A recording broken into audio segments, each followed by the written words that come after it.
கிறிஸ்துவுக்குள் அன்பான தேவனுடைய பிள்ளைகளே, நம்முடைய ஆண்டவரை நாம் எல்லாரும் சேர்ந்து பாடி ஸ்தோத்திரம் பண்ணலாமா?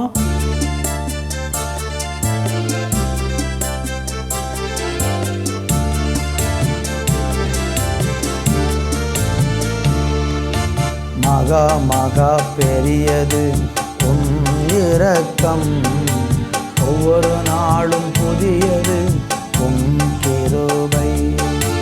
மகா மகா பெரியது உம் இரக்கம், ஒவ்வொரு நாளும் பெரியது உம் கிருபை. தேற்றிடும் கிருபை, உயிர்ப்பிக்கும் கிருபை, விலகாத மாறாத கிருபை. தேற்றிடும் கிருபை, உயிர்ப்பிக்கும் கிருபை, விலகாத மாறாத கிருபை. மகா மகா பெரியது உம் இரக்கம், ஒவ்வொரு நாளும் புதியது உம் கிருபை.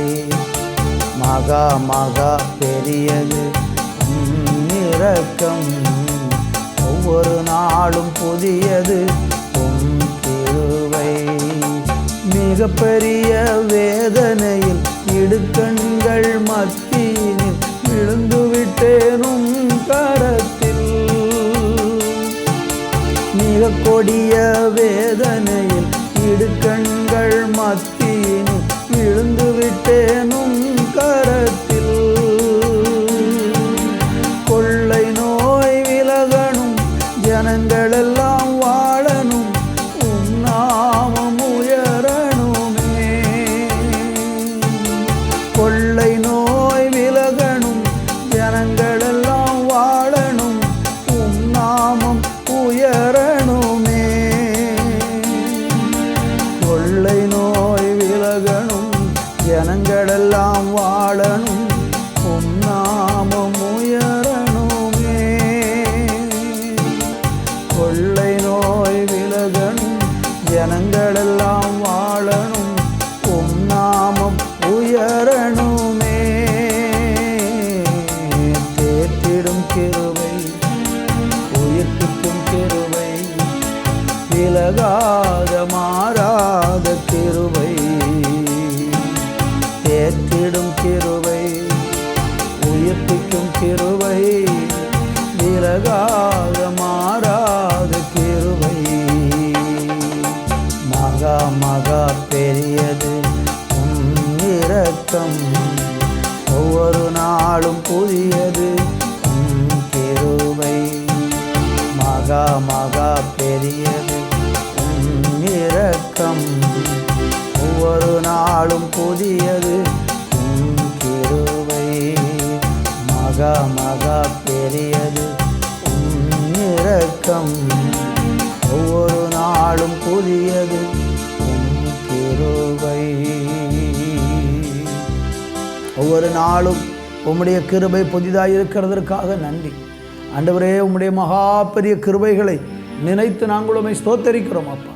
உடைய கரம் எங்களோடு இருக்கட்டும், வழிநடத்தும். இந்த நாள் முழுவதும் உம்முடைய சமாதானம் எங்களை ஆளட்டும். இயேசுவின் நாமத்தில் பிதாவே, ஆமேன் ஆமேன். அன்பான தேவனுடைய பிள்ளைகளே, இந்த நாளிலே நம்ம தியானிப்பதற்கு எபிரேயர்களின் நிருபம் 2ஆம் அதிகாரம் 18வது வசனத்தை நான் இப்பொழுது வாசிக்கிறேன். ஆதலால் அவர் தாமே சோதிக்கப்பட்டு பாடுபட்டதினாலே அவர் சோதிக்கப்படுகிறவர்களுக்கு உதவி செய்ய வல்லவராக இருக்கிறார். அன்பு தேவ பிள்ளைகளே, ஆண்டவராக இயேசு கிறிஸ்து நம்முடைய வாழ்க்கையில் இன்றைக்கு நாம் கடந்து செல்லக்கூடிய எல்லா விதமான கடினமான சோதனையின் வழியாக அவரும் கடந்து சென்றிருக்கிறார் என்று வேதம் நமக்கு கற்றுக் கொடுக்கிறது. ஆண்டவராக இயேசு கிறிஸ்துவுக்கு நம்முடைய வாழ்க்கையில் உண்டாகிற கஷ்டங்கள், வேதனைகள், நாம் இன்றைக்கு கடந்து செல்லுகிற சோதனைகள், இன்னும் நாம் இன்றைக்கு அனுபவிக்கிற ஒவ்வொரு நெருக்கங்களையும் அவர் அறிந்திருக்கிறார். வியாதி என்ன என்று இயேசுவுக்கு தெரியும், கடன் என்ன என்பது இயேசுவுக்கு தெரியும், கண்ணீர் என்ன என்பது இயேசுவுக்கு தெரியும், புறக்கணிப்பு, தவிப்பு, தனிமை, ஏளனம், நிந்தை, பரிகாசம் சொல்லிக்கொண்டே போகலாம். எல்லா விதத்திலும் ஆண்டவராகிய இயேசு கிறிஸ்து நம்மை போலவே சோதனையின் வழியாக கடந்து சென்றார். ஏன் அப்படி சோதனையின் வழியாக கடந்து சென்றார் என்றால், அவர் சோதனையின் வழியாக கடந்து சென்றதுனால தான் நமக்கு அவர் உதவி செய்ய முடிகிறது. நம்முடைய வேதனையின் ஆழம் என்ன என்பது அவருக்கு தெரியும். கண்ணீர் என்பது என்ன என்று தெரியும். பாரம் என்றால் என்ன என்று தெரியும். அப்படி அவர் அந்த பாதையில் போனதுனால தான் நம்ம அவருடைய சமூகத்தில் போய் கண்ணீரோடு நிற்கும்போது அதனுடைய சூழ்நிலையை புரிந்து உடனே நமக்கு அவர் உதவி செய்கிறவராக இருக்கிறார்.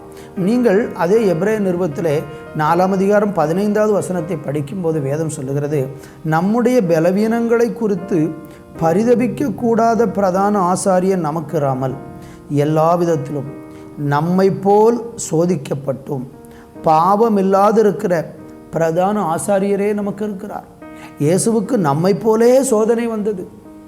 நம்மை போலவே அவர் சோதிக்கப்பட்டார். ஆனால் அவர் எந்த சோதனையிலும் அகப்படவில்லை, தோற்று போகவில்லை. இன்றைக்கி நம்முடைய வாழ்க்கையில் சில நேரம் வரக்கூடிய சோதனையில் நம்ம தோற்று போய் விடுகிறோம், அகப்பட்டு விடுகிறோம். அது நிமித்தம் நம்ம பாவம் செய்து விடுகிறோம். ஆனால் இயேசு கிறிஸ்து அவர் ஸ்தோத்திரம் எல்லா விதத்திலும் நம்மை போல அவர் சோதிக்கப்பட்டார் என்று வேதம் சொல்லுகிறது. மத்தேயு சுவிசேஷம் 4ஆம் அதிகாரம் 1 to 10 வரை படித்து பாருங்கள். பிசாசு இயேசு கிறிஸ்துவை எப்படியெல்லாம் சோதித்தான், எவ்வளவு நெருக்கத்தின் மத்தியில் இயேசு கடந்து போனார். அந்த பாதையில் எல்லாம் இயேசு போனதுனால பிசாசின் சோதனையில் நீங்கள் இன்றைக்கு கடந்து போகும்போது இயேசு கிறிஸ்துவுக்கு அது நன்றாக தெரியும். அதனால் தான் சீசர்களை பார்த்து மத்தேயு 6:13 இப்படியாக சொன்னார், எங்களை சோதனைக்கு உட்பட பண்ணாமல் தீமை நின்று எங்களை ரட்சித்து கொள்ளும். ராஜ்யமும் வல்லமையும் மகிமையும் என்றென்றைக்கும் உம்முடையவைகளே, ஆமேன் என்பதே என்று சோதனையில் அகப்படாதபடிக்கு நீங்கள் ஜெபம் பண்ண வேண்டும் என்கிற அந்த சத்தியத்தை ஆண்டவர் நமக்கு கற்றுக் கொடுத்திருக்கிறார். எனவே அன்பு தேவப்பிள்ளைகளே, இன்றைக்கு பலவிதமான பாடுகள், பலவிதமான சோதனையின் வழியாக நொறுக்கப்பட்டு எப்படி வெளியே வரப்போகிறேன் என்று கண்ணீரோடு கூட இருந்து கொண்டிருக்கிறீங்களா? உங்களுக்காக சோதிக்கப்பட்ட இயேசு சோதிக்கப்படுகிற உங்களுக்கு கட்டாயம் உதவி செய்வார். கலங்க வேண்டாம். ஆண்டவரை பார்த்து கேளுங்கள், ஆண்டவரே எங்களை சோதனைக்கு உட்படுத்தாதபடிக்கு தீமையிலிருந்து எங்களை விலக்கி காரும் என்று நீங்கள் கண்ணீரோடு அவரை பார்த்து கேட்டால் அவர் உங்களுக்கு உதவி செய்து சோதனையிலிருந்து விடுவிப்பார். நல்ல பிதாவே, இந்த வேலைக்காய் நன்றி.